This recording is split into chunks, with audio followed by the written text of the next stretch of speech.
Hi, this is Anil and welcome to the video tutorial for the Learning Lad on C++ programming. In this tutorial, we're going to be writing our very first program in C++. I want you guys to open up your CodeBlocks IDE, which we have downloaded and installed in the previous tutorial. And I want you guys to click on this Create New Project, or you guys can go to this File, New and Project. Select the console application, click on this Go, and then select C++, and next we need to give a project title. I'm gonna say Hello World, and specify the location where you want to save your project, and click on this Next and click on Finish. And once you do that, you guys can see a Hello World project in your workspace, and you guys can see a folder called Sources. And if I open that folder, you guys can see a file called main.cpp. I want you guys to double click on it and delete all the contents present in that. We're going to be building our program from the scratch. Alright, the first thing is the extension which is used to save the C++ source file. Every C++ source file must have an extension of .cpp, which stands for C++. Similar to the C programming, where we were using .c extension, C++ programs must have .cpp extension. And the next thing is about including some header files or some library files to our program. When you download a tool set, it comes with the compilers, the linkers, and any other programs which are necessary to build the applications in C++. The vendors are going to provide some library functions which we can use in our program, which contains some predefined features or some operations which are predefined or pre-written, which allows us to write our program very easily. So we just need to include the library files or the header files provided by them to our program, and then we can use the features, functions, whatever available from that file. So to include a file in a C++ program, we're going to use something called preprocessor. A preprocessor is nothing but a small program which is going to run before the compilation process. And here we're going to use a preprocessor directive called #include. This #include preprocessor directive is going to allow us to include the library files or the header files to our program. So I'm going to write pound symbol or the hash symbol, and then include INCLUDE, and then between this less than and greater than symbol, I'm going to write IOStream. So this IOStream is the header file which we want to include to our program, so that we can use some objects such as cin, cout, cerr, etc., which are going to help us to do some IO tasks.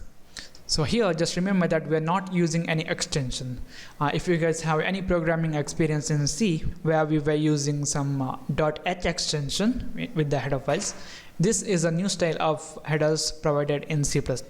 So no need of any extension. And the next thing is about specifying the namespace that we're going to use. A namespace is nothing but a declarative region in which various program elements can be placed. So this namespaces allows us to organize a large programs. So don't worry about it right now. We're just gonna learn more about that in some other tutorials. So just remember that we need to specify the namespace that we'll be using.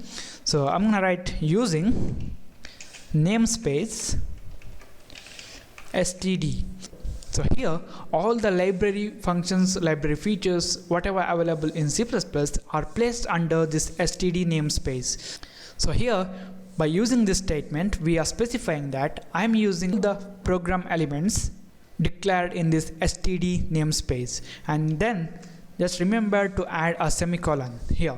That's because every statement in a C++ program ends with a semicolon.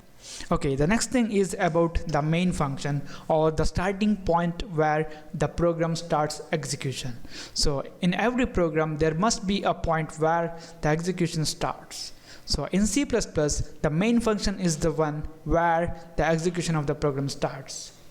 So a function is nothing but a collection of statements which are going to do some particular task, or we can say that these functions are going to contain the action that we want to do.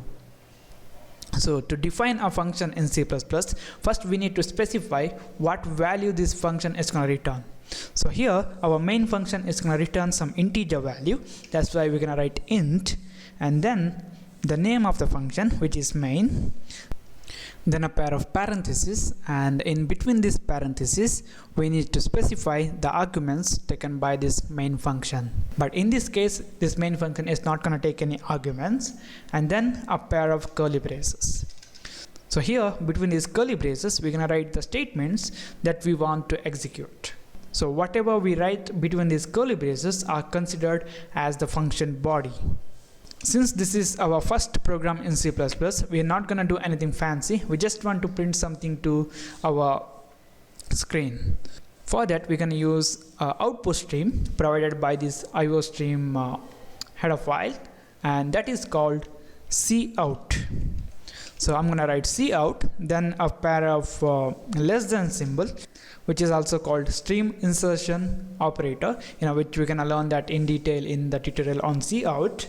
And then in double quotes I'm gonna write hello world, and next I'm gonna add a semicolon. That's because every statement in C++ ends with a semicolon.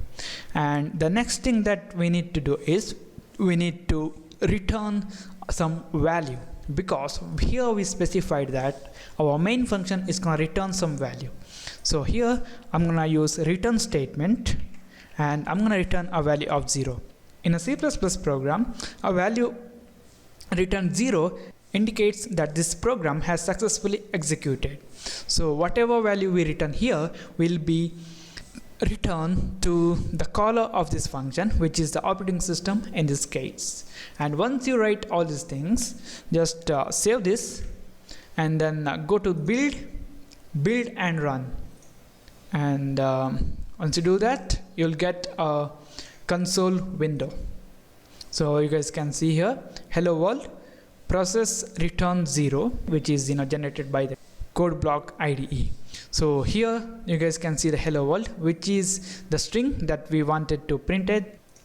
The next thing is, if you guys are using any other IDE such as Div C++, then you guys need to add a pause to your program. For that you need to include another header file called cstdlib.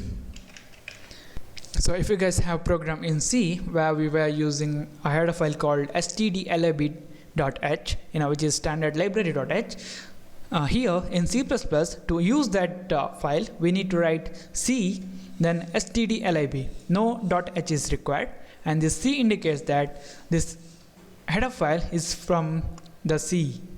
Alright, next we need to add a statement before our return 0, and that's called system. And here between these brackets we need to write pause and then end that statement with a semicolon.